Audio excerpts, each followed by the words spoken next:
নমস্কার, নাগরিক মনে সবাইকে স্বাগত। সমস্যা করে আন্দোলন নয়, রোটেশনে ধর্না যোগ্য চাকরি প্রাপকদের। সুপ্রিম রায় 26,000 চাকরি বাতিল মামলায় একদল ছিল সিবিআই তদন্ত এসএসসি স্বীকার করা অযোগ্য, আর একদল ছিল যোগ্য। সেই যোগ্যরা রাস্তায় পথ ছাড়ছে না।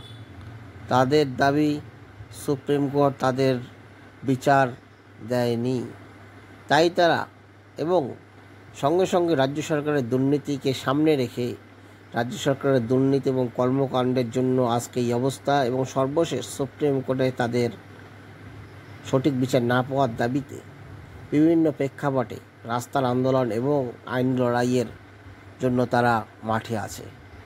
তাই তারা সমস্যা করে আন্দোলন করবে না, রোটেশনে ধর্না করবে। স্কুল আজ খুলবে, যোগ্যরা ঘুরিয়ে ফিরিয়ে নেবেন ক্লাস। তাদের কাজ ছাত্রছাত্রীদের পড়ানো, তাদের কাজের জায়গা ক্লাসরুম। কিন্তু এক অভূতপূর্ব পরিস্থিতির জেরে চাকরি হারিয়ে সেই তারাই ক্লাসরুম আর পড়ুয়াদের ছেড়ে দিনের পর দিন, রাতের পর রাত কাটাচ্ছেন রাস্তার উপরে। হকের চাকরি ফিরে পাওয়ার দাবিতে গরমের ছুটির পর আজ সোমবার স্কুল খুলছে রাজ্য জুড়ে। কিন্তু স্কুলে কি যাবেন এই চাকরিহারা যোগ্য শিক্ষকরা? চাকরিহারারা জানাচ্ছেন, সারা রাজ্যে এমন অনেক স্কুল রয়েছে যেখানে তারা ছাড়া আর কোনো শিক্ষকই নেই। এমন স্কুলও আছে যেখানে কোনো একটি সাবজেক্ট তাদেরই কেউ একমাত্র শিক্ষক।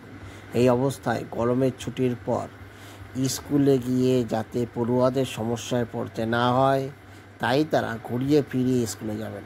তবে একই সঙ্গে রোটেশনের জিলোয়ারি ধর্না অন্যান্য কর্মসূচি চলবে বলে চাকরিহারা এই যোগ্য শিক্ষকরা জানিয়েছেন। রবিবার দীর্ঘ বৈঠক করেন চাকরিহারা শিক্ষকরা।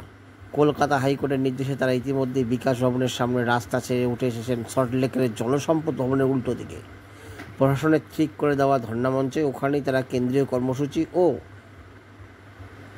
এবার থেকে চালাবে। সেই সঙ্গে জেলায় জেলায় চলবে একই আন্দোলন কর্মসূচি। এরই মধ্যে চাকরিহারারা জনসমর্থনও চাইছেন। তার জন্য তারা ঠিক করেছেন নিজেদের দুর্দশার কথা, অন্যায় দুর্নীতি না করে চাকরি চলে যাওয়ার করুণ পরিস্থিতির কথা অভিভাবকদের কাছে তুলে ধরবেন। তাই স্কুলে স্কুলে অভিভাবকদের উদ্দেশ্যে লিফলেট বিলি করবেন তারা। পাশাপাশি জেলায় জেলায় হবে তাদের মিছিল, মিটিং ও সমাবেশ। তারা পথ ছাড়তে নারাজ, রাস্তা ছাড়তে নারাজ। তবে চাকরিহারা শিক্ষকরা এবার কর্মসূচিতে সামিল হবেন ক্লাসে পড়ানোর সময়। পরে গত 3রা এপ্রিল সুপ্রিম কোর্টের রায়ে 26,000 চাকরি বাতিল হয়েছিল। সেই স্তূকেই তারা রাস্তায়। যোগ্যদের হয়ে সওয়াল করতে সুপ্রিম কোর্টে মডিফিকেশন অ্যাপ্লিকেশন দেওয়া হয়। আবেদন করে মধ্যশিক্ষা পর্ষদ। শিক্ষার স্বার্থের কথা মাথায় রেখে শীর্ষ আদালত এই চাকরিহারাদের 31শে ডিসেম্বর পর্যন্ত স্কুলে যাওয়ার নির্দেশ দেয়। সেই নির্দেশ মতে স্কুল যাওয়ার কথা এই শিক্ষকদের, কিন্তু আন্দোলনের মাত্রা এখন চড়ায় এমনটাই মনে করা হচ্ছে। এই অবস্থায় কি এই শিক্ষকরা স্কুলে যাবেন? এই প্রশ্ন রবিবার দিনভর ঘুরপাক খাচ্ছিল। তারপরেও এদিন সন্ধ্যায় যোগ্য অধিকার মঞ্চের শিক্ষাকর্মী স্পষ্ট জানিয়ে দেওয়া হয়, পড়ুয়াদের ভবিষ্যৎ ও তাদের পড়াশোনা সবার আগে, এবং সেটা নষ্ট না করে কিছুই করা যাবে না। আন্দোলন চলবে, কিন্তু সমান গুরুত্ব দেওয়া হবে ক্লাস করাকেও। চাকরিহারাদের মঞ্চের তরফে শুভজিৎ দাস বলেন, আমরা তো পড়াতেই চেয়েছিলাম, এখন সেটাই চাই। আমাদের ছাড়া স্কুল অচল। শুভজিতের কথায় ছাত্রছাত্রীরাও ক্লাসে চোখের জল ফেলছে। ওদের তো কোনো দোষ নেই, যেমন আমাদেরও কোনো দোষ নেই। তাই ওদের বিপদে ফেলে কোনো আন্দোলন চলতে পারে না। আন্দোলন চলবে, কিন্তু আমরা ঘুরিয়ে ফিরিয়ে স্কুলের কাজে যোগ দেব।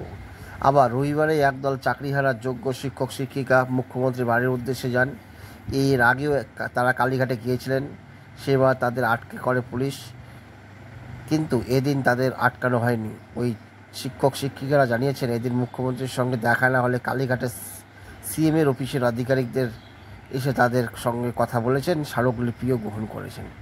এখন দেখা যাক এর সমাধান কি হয়। এই যোগ্য যাদের বিরুদ্ধে কোনো ধরনের অভিযোগ নেই, তাদের সমাধানের জন্য সুপ্রিম কোর্ট কী ব্যবস্থা নেয়। ধন্যবাদ।